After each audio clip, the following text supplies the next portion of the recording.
sir, I heard on radio and TV some short-sighted people claiming that they do not see the gains that you have to protect.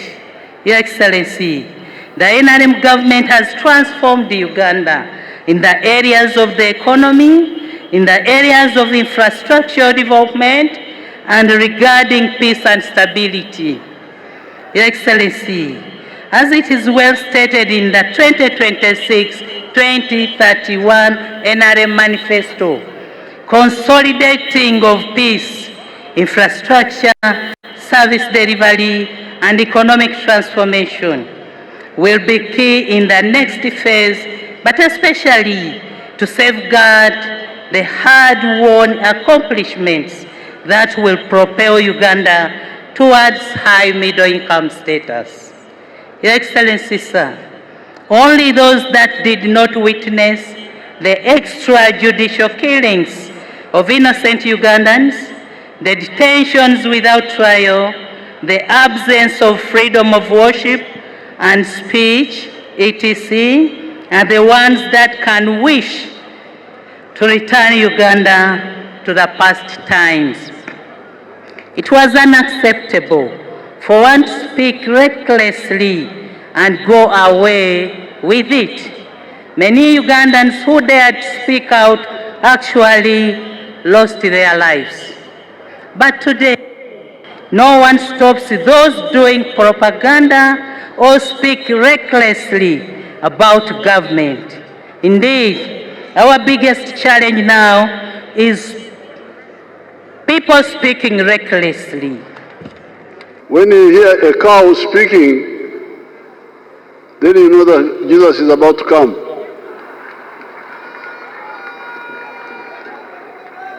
When you hear the Monitor newspaper, when you see the Monitor newspaper publishing the achievements of the NRM, then you know that Jesus is about to come.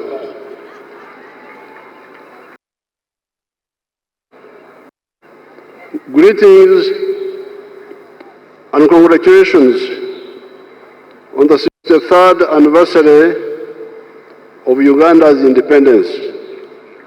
Mwena mkurukeyo amefuga of Uganda's independence was not smooth. By the 10th anniversary, the 10th anniversary was 1972. By the 10th anniversary, Uganda was under a vicious dictatorship.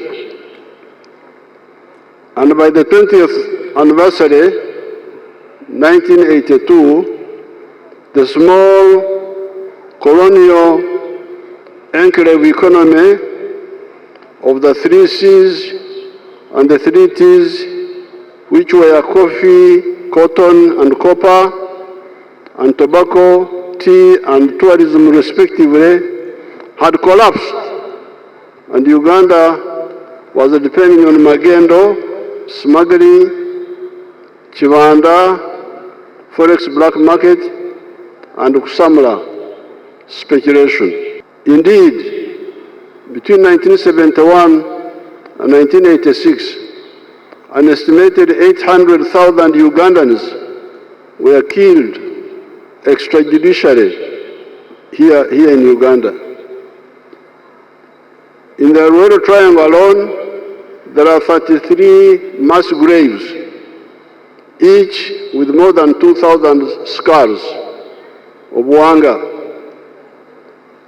Singa mugenda mu Rural Triangle, mugenda kusangayo entaana 33, buli emu erimu obuwanga 2,000 n'emisobyo. Byonna twabikuuma gyebiri. It is from this situation that the NRM rescued Uganda. I am therefore most happy to report to the Ugandans that by June 2026, the economy of Uganda will be USD dollars 66.9 billion in size using the Forex method, or US dollars 197.9 billion using the purchasing power parity method. This financial year, the economy will grow by 7%. After the flow of oil, the economy will grow by double digits. It is important to be reminded that this economy was US dollars 3.9 billion in 1986. Since that time, I've told you before, the economy has gone through the following 5 phases. Phase 1, the minimum economic recovery of some of the 3 C's and the 3 T's, and the ending of the shortages, Ebola, of the so-called essential commodities. Phase 2, expansion of the economy, e.g., increasing the amount of coffee, increasing the amount of tea, and so on. Phase 3, diversification, by taking on board new items from the list of the subsistence items to commercial production, such as milk, beef, bananas, fruits, cassava, etc. Now, during the time of the colonial times, they would talk of cash crops as coffee and cotton and tea only, and tobacco. They didn't know that all our products were cash crops, like milk, like beef, bananas, cassava. If you can show us the dairy factories, search for the dairy factories, and when you get them, show them to us.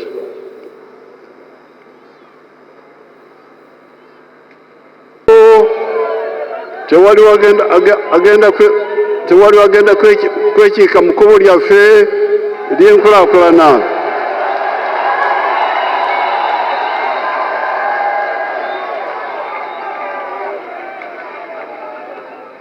The only other issues we need to concentrate on are 2.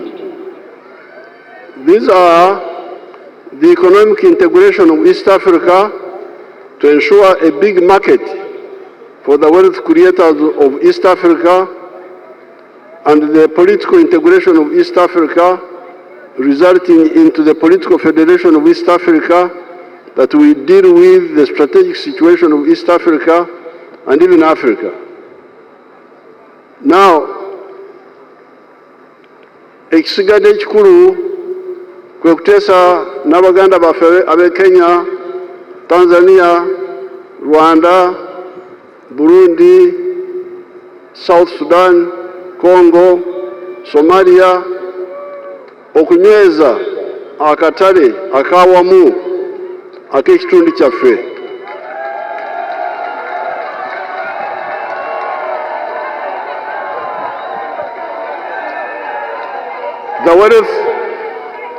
The wealth creators need to be sure of a big market. When we produce products, the market should be big enough to absorb all the products that are produced. But also, with East Africa, we are also working on the common market of the whole of Africa. And we have already reached the CFTA, the Continental Free Trade Area. However, in East Africa, we are also discussing the issue of the political integration, leading to the Federation of East Africa. And the reason for that is that economic integration will deal with the economy, with the market. But how about defense and security? We need a tighter organization to be able to defend ourselves against all the threats in the world. A federation of the East African states would create a center of gravity for the black race and would create a defense potential that defends East Africa against all and any threats. I believe that it would have capacity to be present in all spheres of strategic security, in the air, on land, at sea, and in space. We are moving well in all sectors. We need, however, to get rid of some mistaken approach. This is the practice of kumemerera, kumamira, mu Luganda bakita kumamira, poro in Luo, scattering resources and trying to be everywhere and ending up being nowhere. On the roads, we have moved well. In 1986, we had 1,000 kilometers of tarmac roads. We now have 1,000 kilometers of tarmac roads. However, because of the mistake of kumamira, some of the tarmac roads that were due to repair or reconstruction were not attended to in time. Hence, you have some very good roads like the ones in Bunyoro, Lango, Karamoja, etc. However, you also have roads that have deteriorated because of delaying to rehabilitate or even reconstruct them. This kumerera makes budgeters try to put money into administration, new districts, cities, salaries of public servants, like the teachers who are striking, infrastructure, wealth creation, etc., scattering money thin over so many sectors and achieving little across the board. That is why in 2006, I made a very firm stand insisting on ensuring priorities among priorities. I insisted on putting more money on the roads and electricity. Hence, the budget for the Ministry of Works moved from 373 billion shillings in 2005 to 1,215 billion by 2010. The one of electricity moved from shillings 133 billion in 2005 to shillings 398 billion in 2010. That is how we're able to do so many roads such as Oruyo Gulu, Kitugu Musingo, Sorot Katakwi Moroto, Mbarara Chikagate, etc. We're also able to extend electricity to almost all the districts of Uganda. The current backlog of repair and reconstruction of a number of roads is on account of not maintaining that prioritization among priorities. Omukusasanya sente za gavumenti si kirungi okumamira buli wantu noteeka akasente katono olunaku kuba bw'oteeka essira ebintu ebyetaagisa essaawa eno tulina okubiteeka ku essira ne tubimala ne biggwa si kusigala kitundu wano kitundu wali.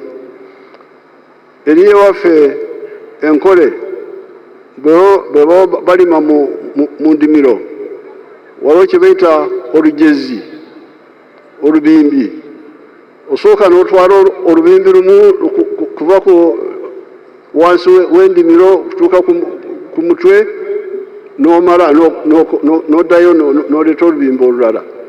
Naye kati okulima n'otuuka wakati ate n'oddayo n'otandika olubimba lw'otandise tolumaze, eyo si nkola ya kiyeekera.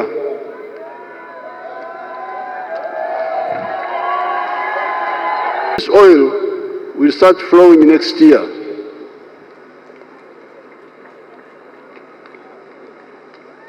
Fortunately for Uganda, our oil is about to start flowing.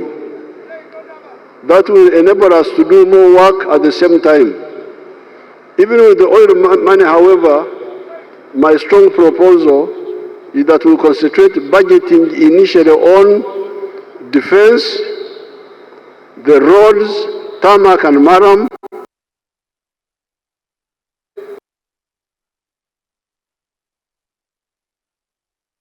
and for irrigation, the railway, wealth creation, ghetto,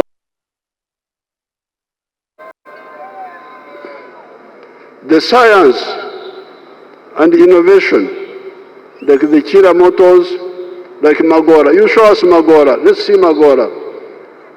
The pharmaceutical, that's it.